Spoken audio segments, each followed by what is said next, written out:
नमस्ते दोस्तों, आज सबका एसपी सिंपल क्लासेस पे स्वागत है। मैं आपका दोस्त प्रमोद शर्मा। भगवान से ये कामना कर रहा हूँ कि आप सब स्वस्थ होंगे और अपना ख्याल रखिए, अपने घर वालों का भी रखिए। दोस्तों, आज एक हम नए विषय पे चर्चा करेंगे। एक नया विषय जानने को हमको मिलेगा।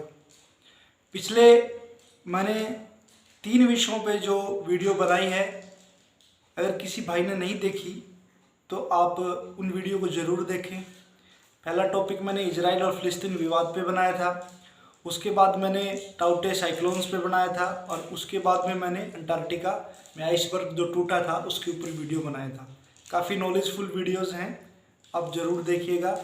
और जो स्टूडेंट्स तैयारी करते हैं, पढ़ने वाले हैं या कुछ नया जानने की कोशिश करने वाले स्टूडेंट हैं, जिनकी रुचि है कुछ जानने में, उनको भी ये चैनल ज़रूर पहुंचाइएगा, वो वीडियो ज़रूर शेयर कीजिएगा। तो दोस्तों, आज हम एक नए टॉपिक के साथ हाजिर हैं। ये विषय बड़ा ही चर्चित विषय है और काफ़ी सालों से ये न्यूज़ में रहता है।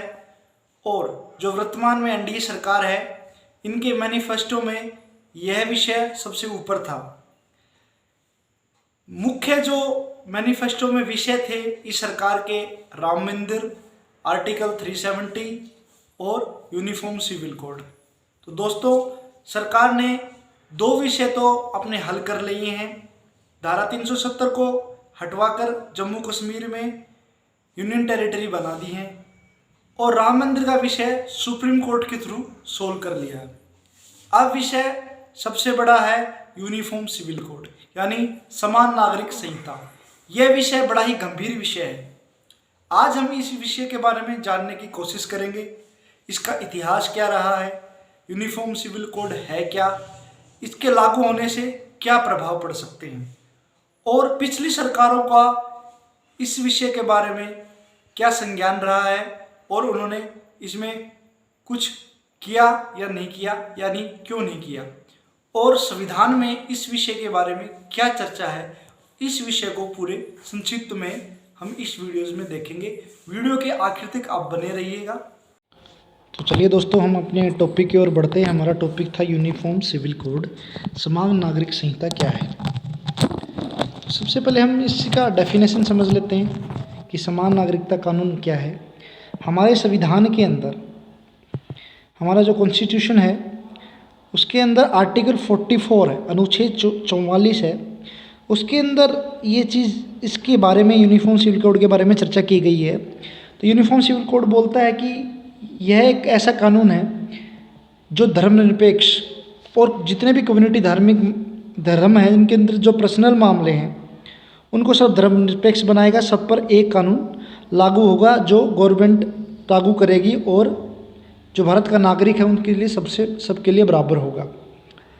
तो सबसे मेन चीज़ समझने की है इसके अंदर मामले हैं क्या, इसका सब्जेक्ट क्या है, ये कौन कौन से एरिया को कवर करता है और इसके ऊपर इतना विवाद भी क्यों है।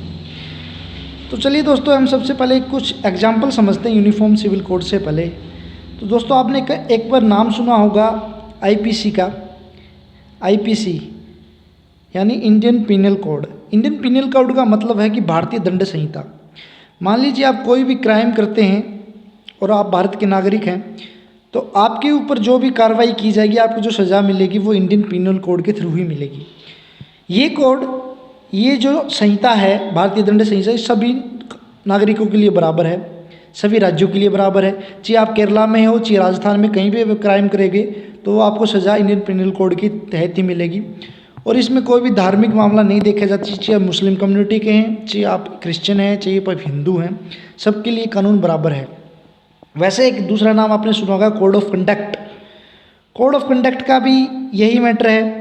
कोड ऑफ कंडक्ट का मतलब आचार संहिता। आचार संहिता जब भी इलेक्शंस होते हैं तो इलेक्शन कमीशन अनाउंस करता है, उस टाइम पे आचार संहिता लागू कर दी जाती है।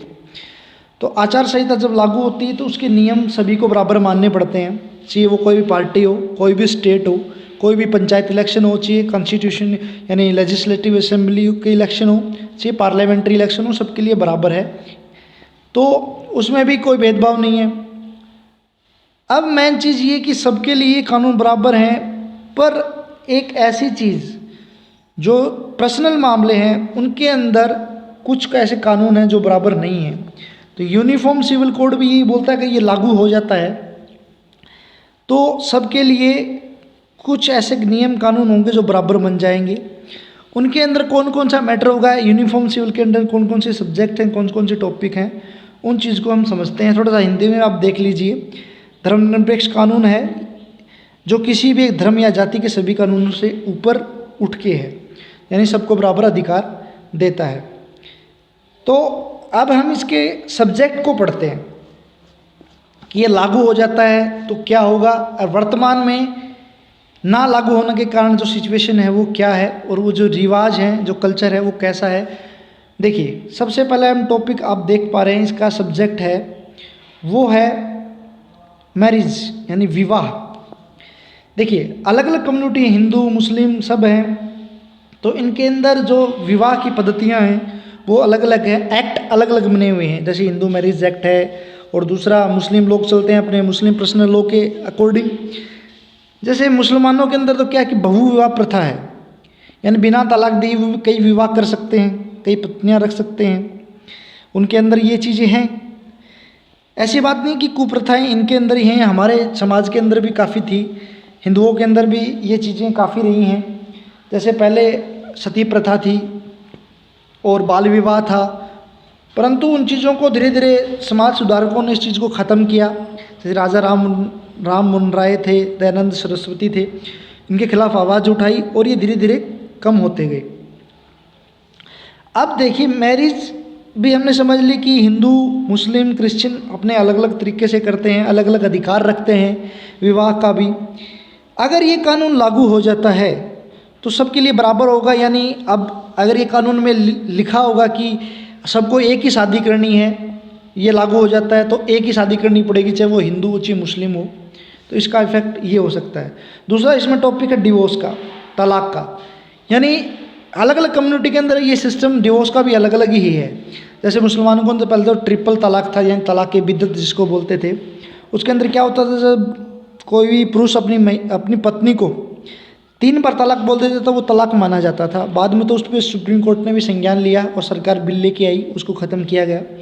और हिंदुओं के अलग सिस्टम है कि वो एक प्रोसेस होती है कोर्ट के थ्रू, हिंदू मैरिज एक्ट के थ्रू, उस प्रोसेस के थ्रू वो डिवोर्स किया जाता है।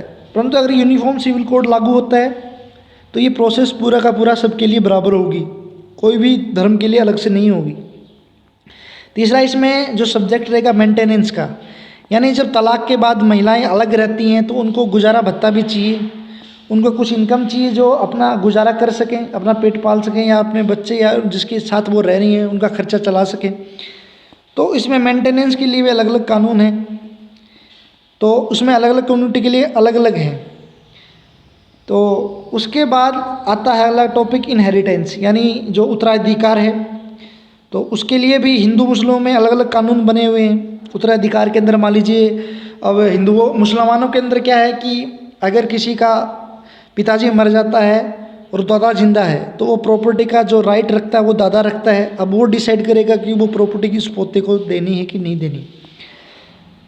तो हिंदुओं के अलग अलग प्रोसेस है। हिंदुओं को जो इरेंटेंशियल है वो वही चलता, जैसे पहले दादा का के नाम प्रॉपर्टी हुई, फिर बेटा के, फिर पोता के।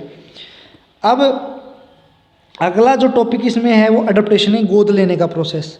तो गोद लेने का प्रोसेस भी इनमें कम्युनिटी में अलग अलग है। जैसे अब कुछ लाभ बने हुए हैं कि गोद लेने में भी एक्ट के हिसाब से, कि जैसे कि अगर हम किसी को गोद लेते हैं तो जिसको हम गोद लेते हैं उसकी उम्र गोद लेने वालों से काफ़ी छोटी होनी चाहिए, एक एज गैप होना वो ज़रूरी होता है। अब अगला जो इसमें टॉपिक रहेगा सक्सेशन ऑफ प्रॉपर्टी, इसमें भी अलग अलग नियम बने हुए हैं। अब देखिए, अगर यूनिफॉर्म सिविल कोड लागू होता है तो ये सारे के सारे कानून सबके लिए बराबर हो जाएंगे। परंतु यूनिफॉर्म सिविल कोड एक चीज़ बोलता है कि अगर इसमें रीति रिवाज चेंज नहीं कर सकता, किसी भी धार्मिक भावना से जो रीति रिवाज जुड़े हुए हैं ये कानून को चेंज नहीं करेगा। जैसे कि हिंदू अग्नि के सामने फेरे लेते हैं, शादी करते हैं, और मुसलमानों में अलग प्रथा है, वो मौलाना 3 बार कबूल बोलते हैं तब वो विवाह प्रथा मानी जाती है। और क्रिश्चियन के अंदर मोमबत्ती जला के जो शादियाँ करते हैं तो उनके अलग रिवाज हैं, उनको उससे कोई छेड़छाड़ नहीं होगी, वो अपने रिवाज के हिसाब से करे।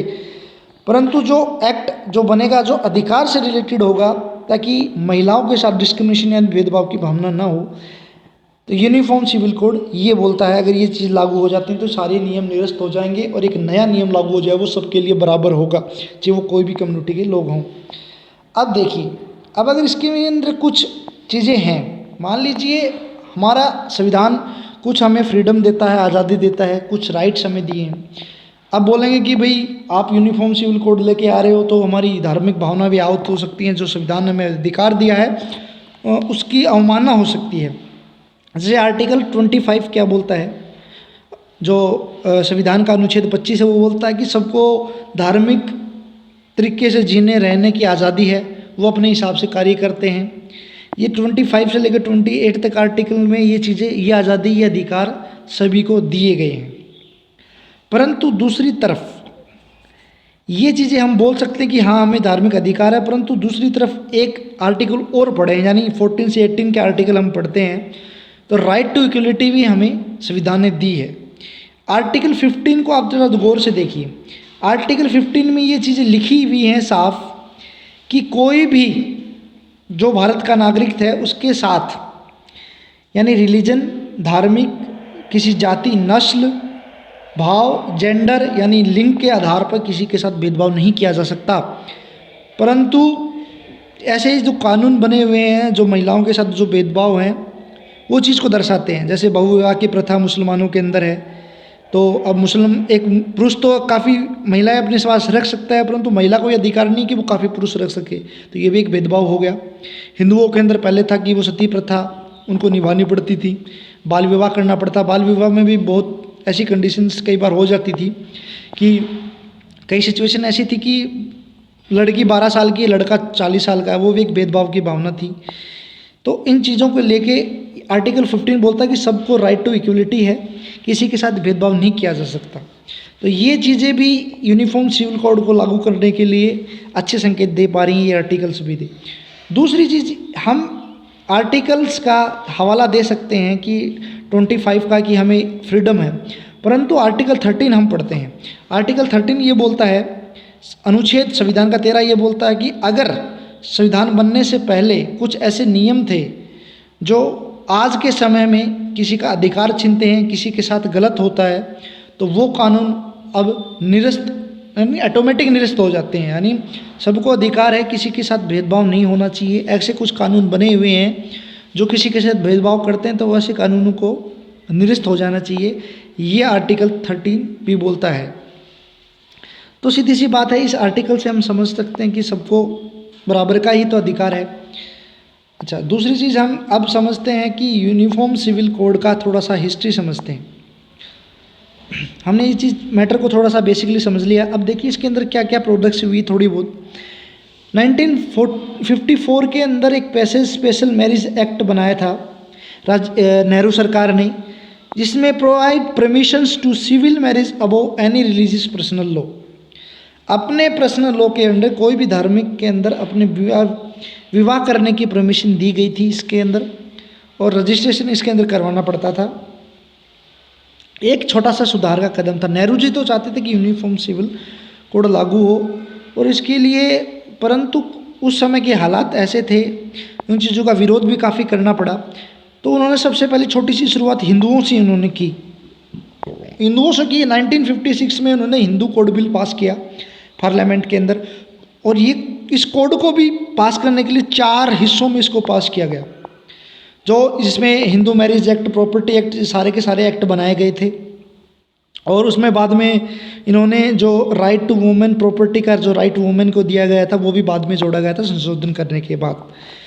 तो इसके बाद अदर कम्युनिटी में ये चीज़ लागू क्यों नहीं? सबसे बड़ी हिंदुओं की ये डिमांड ये थी कि आपने हिंदू धर्म पे ये चीज़ें एक्ट लागू कर दिया, और धर्मों पे भी कीजिए। वो करना तो सभी भी चाह रहे थे, परंतु एक छोटी सी शुरुआत करके देखना चाह रहे थे कि अगर हम ये चीज़ें अब लागू करते हैं तो धीरे धीरे शिक्षा बढ़ेगी, समाज समझेगा, इस चीज़ को हम लागू कर पाएंगे। फिर 1985 और 1986 में एक सबसे बड़ा प्रसिद्ध केस हुआ, वो केस था शाहबानो केस। शाबानो, आपने केस नाम सुना होगा, बड़ा प्रसिद्ध केस रहा इंडिया के अंदर। शाबानो एक मुस्लिम महिला थी जिसके पति ने उनको तलाक दे दिया था। उसके बाद शाबानो ने सुप्रीम कोर्ट के अंदर एक केस डाला था, उसमें कहा था कि तलाक देने के बाद उन्हें गुजारा भत्ता चाहिए चलाने के लिए, वो मिले तब वो अपना लाइफ जी पाएंगे, व्यतीत कर पाएंगे। और सुप्रीम कोर्ट ने उनके पक्ष में ये फैसला सुनाया था। उस वर्डिक्ट के बाद सुप्रीम कोर्ट ने बहुत अच्छे तरीके से यूनिफॉर्म सिविल कोड यानी समान नागरिकता की आवाज़ उठाई थी। उन्होंने सरकार को भी कहा था कि इस कानून को आप जल्दी से जल्दी संज्ञान में लेके आइए और देश में महिलाओं के साथ हो रहे भेदभाव को आप रोकिए और इस कानून को आप लागू कीजिए। ये वर्डिक्ट आप पूरी की पूरी वर्डिक्ट आप देख सकते हैं स्क्रीन के ऊपर। या पूरी की पूरी directive principle state policy at the hope the expected the state shall be and over. तो इंडिया के अंदर एक ऐसा स्टेट है गोवा। गोवा एक ऐसा स्टेट है जिसके अंदर ये पहले से ही ये कानून लागू है। यानी 1961-62 में जब 61 में गोवा आज़ाद हुआ था तो पहले से यूनिफॉर्म सिविल कोड लागू है। इंडिया का एक पहला स्टेट है जहाँ पे यूनिफॉर्म सिविल कोड लागू है, यानी सभी को एक ही कानून मानना पड़ता है। दूसरी चीज़, अब इसके बाद हम ये समझ पाते हैं कि 1960 से राजीव गांधी सरकार ने शाबानो केस आया था, उसके बाद भी उन्होंने एक सुधार करने की कोशिश की, वापस एक कानून ले आए थे क्योंकि उस टाइम पे प्रेशर भी काफ़ी ज़्यादा था एक कम्युनिटी का उनके ऊपर। और उसके बाद में कुछ ज़्यादा संज्ञान नहीं हुआ इस कानून के ऊपर। बाद में 2003 में प्रेसिडेंट साहब ने, जो अब्दुल कलाम थे हमारे, उन्होंने भी सपोर्ट किया था यूसीसी को, यूनिफॉर्म सिविल कोड को। अब देखिए इस चार्ट को आप समझिए, यूनिफॉर्म सिविल कोड इसमें दिखा रखा क्या है, आर्टिकल 44 क्या बोलता है और इसकी ज़रूरत क्यों है। ज़रूरत है इसलिए कि हम 21वीं सदी के अंदर जी रहे हैं, दुनिया बहुत आगे जा चुकी है और आज हमें ज़रूरत है सबको इक्वलिटी, सबको समान अधिकार देने के लिए और देश के डेवलपमेंट के लिए भी ये बहुत ज़्यादा ज़रूरत है। दूसरी चीज़, ये ह्यूमन राइट से भी जुड़ा हुआ मामला है, मानव अधिकार से भी जुड़ा हुआ मामला है। अगर ये लागू हो जाता तो मानव अधिकार को और मजबूती मिल सकती है। तो दूसरी चीज़, अब हमारे पास लेजिस्लेटिव है सारा का सारा, यानी पहले तो अंग्रेजों के टाइम में तो ये सरकारें नहीं हुआ करती थी, आज जनता से चुनी हुई सरकार, डेमोक्रेटिक कंट्री है, लोकतंत्र है। ऐसे लोकतंत्र में यूनिफॉर्म सिविल कोड का होना भी बहुत आवश्यक हो जाता है क्योंकि काफ़ी सारी कंट्रियाँ इस कानून को लागू कर चुकी हैं। ये चीज़ें हमें आज के समय की ज़रूरत बता रही है। इसके कुछ नेगेटिव इफेक्ट भी जा सकते हैं क्योंकि जो हमारा लॉ कमीशन है, विधि आयोग, उसने भी ये बोला कि हम जल्दबाजी करना गलत होगा इसके मामले के अंदर, हम धीरे धीरे इसके अंदर सुधार कर सकते हैं। तो इसका अगर नेगेटिव इफेक्ट जाने तो इसमें इंटरफेरेंस ऑफ द रिलीजियस, ये धार्मिक मामलों में बहुत बड़ा इंटरफेरेंस हो सकता है, जिससे मतलब धार्मिक भावनाएं आवश्यक हो सकती हैं और इसका विरोध भी हो सकता है। तो सबसे बड़ा इफेक्ट ये भी हो सकता है, परंतु उसको एक अच्छे नज़रिए से समझें तो ऐसी कोई बात है नहीं कि किसी भी कम्युनिटी को नुकसान पहुंचेगा। सबसे बड़ी चैलेंज इधर गवर्नमेंट के लिए भी, क्योंकि अगर गवर्नमेंट इस चीज़ को लागू करती तो बहुत सारा रिकॉर्ड उनको चेंज करना पड़ेगा, जैसे हिंदू मैरिज एक्ट है, मुस्लिम पर्सनल लॉ बने हुए हैं, उनको सबको इनको चेंज करना पड़ेगा। आशा करता हूँ कि मैं ये टॉपिक आपको अच्छे से समझ में आया होगा कि इसका इफेक्ट क्या होगा, ये लागू हो जाता तो क्या क्या नियम बदल जाते हैं, तो वर्तमान में क्या नियम है और अलग अलग कम्युनिटी के अंदर क्या क्या रिवाज चलते हैं, तो ये चीज़ें सारी लागू हो जाती हैं। तो आशा करता हूँ आपको वीडियो समझ में आया होगा अच्छे से। अगर मेरे से कोई मिस इन्फॉर्मेशन दी गई तो उसके लिए मैं माफ़ी चाहता हूँ। किसी भी कम्युनिटी या किसी भी कास्ट को स्पेशल इफेक्ट करने का मेरा कोई मोटिव नहीं है। मेरा मोटिव था इस टॉपिक को अच्छे से अध्ययन करने का और समझाने का। और इस चैनल के साथ आप बने रहिए, प्लीज़ सब्सक्राइब कर लीजिए, नोटिफिकेशन ऑन कर लीजिए और जो इस चीज़ को ज़्यादा से ज़्यादा शेयर कीजिए, स्टूडेंट्स को शेयर कीजिए, तैयारी करने वाले बच्चों को कीजिए। कम्पिटिटिव एग्जाम के अंदर भी ये काफ़ी टॉपिक आ जाते हैं और आने वाले टॉपिक में हम इकोनॉमिक्स से रिलेटेड टॉपिक बनाएंगे जिसमें आपको बहुत कुछ ज़्यादा सीखने को मिलेगा। तो थैंक यू सो मच पूरी वीडियो देखने के लिए, टॉपिक को समझने के लिए। और अगला टॉपिक अगर आपकी तरफ से कोई चाहते हैं कि हम उस पर वीडियो बनाएं तो प्लीज़ कमेंट में ज़रूर बताइएगा। Thank you so much.